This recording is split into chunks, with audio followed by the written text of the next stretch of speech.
ناظرین، یہ واقعہ مدینہ کی تاریخ کی تقریباً تمام کتب میں موجود ہے۔ اس کا ذکر مدینہ کی مشہور اور مختصر تاریخ وفاء الوفا کے مصنف علامہ نور الدین ابو الحسن سمہودی نے اپنی اس کتاب میں کیا ہے، اور شیخ محمد عبد الحق محدث دہلوی رحمۃ اللہ علیہ نے اپنی کتاب تاریخ مدینہ میں 3 بڑی سازشوں کا ذکر کیا ہے، جس میں یہ واقعہ سب سے مشہور ہے۔ علامہ نور الدین ابو الحسن سمہودی کے قول کے مطابق عیسائیوں نے یہ سازش 557 ہجری میں مرتب کی۔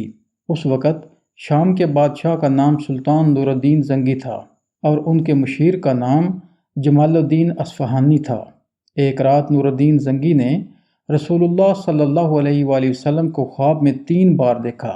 ہر بار رسول اللہ صلی اللہ علیہ وآلہ وسلم نے 2 آدمیوں کی طرف اشارہ کرتے ہوئے سلطان سے کہا، مجھے ان دونوں کی شرارت سے بچاؤ۔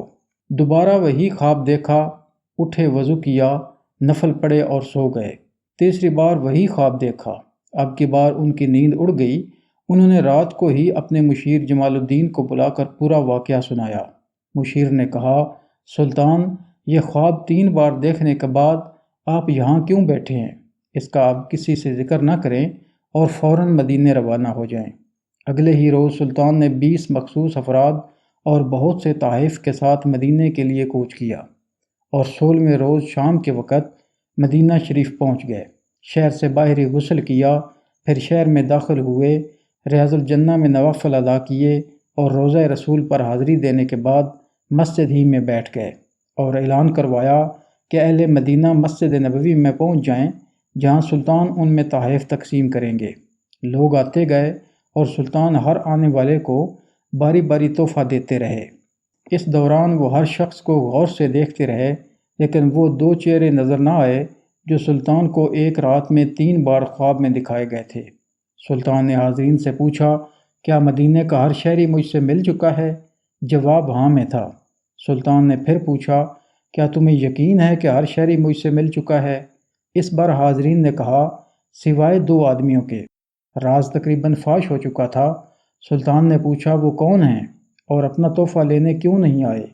پوچھنے پر بتایا گیا کہ وہ اہل مغرب سے 2 نیک متقی شخص ہیں، کسی سے کچھ نہیں لیتے بلکہ بکثرت صدقہ کرتے ہیں، رات بھر عبادت و ریاضت کرتے اور دن میں پیاسوں کو پانی پلاتے ہیں۔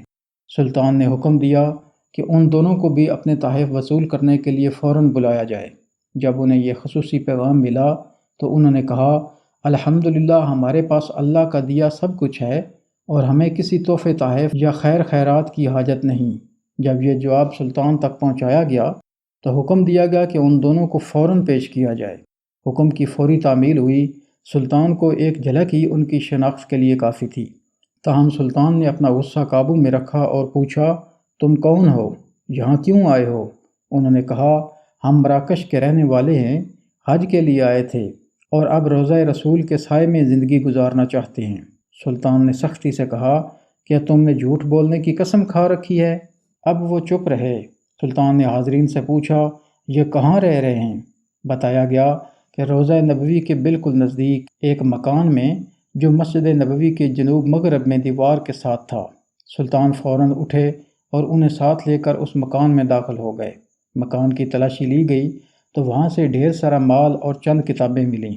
سلطان پریشانی کے عالم میں ٹہلنے لگے، پھر اچانک زمین پر بچھی چٹائی کو ہٹا کر دیکھا تو سب کی آنکھیں کھلی کی کھلی رہ گئیں کہ چٹائی کے نیچے ایک سرنگ تھی جو روضہ رسول کریم صلی اللہ علیہ وآلہ وسلم کی طرف جا رہی تھی۔ وہ دونوں بدبخت رات کو سرنگ کھودتے اور مٹی مشکیزوں میں ڈال کر قبرستان میں ڈال آتے تھے۔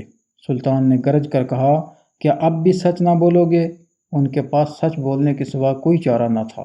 اب انہوں نے اعتراف کیا کہ وہ عیسائی ہیں اور ان کے حکمران نے انہیں بہت سا مال و زر اور ساز و سامان دے کر حاجیوں کے روپ میں مراکش سے اس منصوبے پر حجاز بھیجا تھا کہ وہ کسی نہ کسی طرح رسول کریم صلی اللہ علیہ وآلہ وسلم کا جسد اقدس روضہ مبارک سے نکال کر لے آئیں۔ اس ناپاک منصوبے کی تکمیل کے لیے انہوں نے حج کا بہانہ کیا اور اس کے بعد روضہ رسول سے نزدیک ترین جو مکان کرائے پر مل سکتا تھا وہ لے کر اپنا مذموم کام شروع کر دیا۔ ہر رات وہ سرنگ کھودتے جس کا رخ روضہ مبارک کی طرف تھا اور ہر صبح کھدی ہوئی مٹی چمڑے کے تھیلوں میں بھر کر جنت البقیع لے جاتے اور اسے قبروں پر بکھیر دیتے۔ انہوں نے بتایا کہ ان کی ناپاک مہم بالکل آخری مراحل میں تھی کہ ایک رات موسلا دھار بارش کے ساتھ ایسی گرج چمک ہوئی جیسے زلزلہ آ گیا ہو۔ ایسا لگتا تھا کہ پہاڑ اکھڑ جائیں گے، اور اس سے اگلی صبح ہی سلطان نور الدین محمود زنگی مدینہ منورہ پہنچ گئے تھے۔ سلطان ان کی گفتگو سنتے جاتے اور روتے جاتے، اور ساتھ ہی فرماتے جاتے کہ میرا نصیب کہ پوری دنیا میں سے اس خدمت کے لیے اس غلام کو چنا گیا۔ ان کا جرم ثابت ہونے کے بعد سلطان نے ان کی گردن اڑانے کا حکم دیا اور روضہ رسول صلی اللہ علیہ وآلہ وسلم کے گرد پانی کی گہرائی تک زمین کھدوائی اور سیسا پگھلا کر اس میں بھر دیا تاکہ آئندہ کوئی ایسی ناپاک حرکت نہ کر سکے۔ اس کے علاوہ بھی سلطان نور الدین زنگی علیہ رحمۃ اللہ القوی کی ساری زندگی دین اسلام و مسلمین کی خدمات کے عظیم کارناموں سے بھری ہوئی ہے۔ اسلام و مسلمین کے یہ عظیم خیرخواہ 11 شوال المکرم بروز بدھ 569 ہجری کو اپنے خالق حقیقی سے جا ملے۔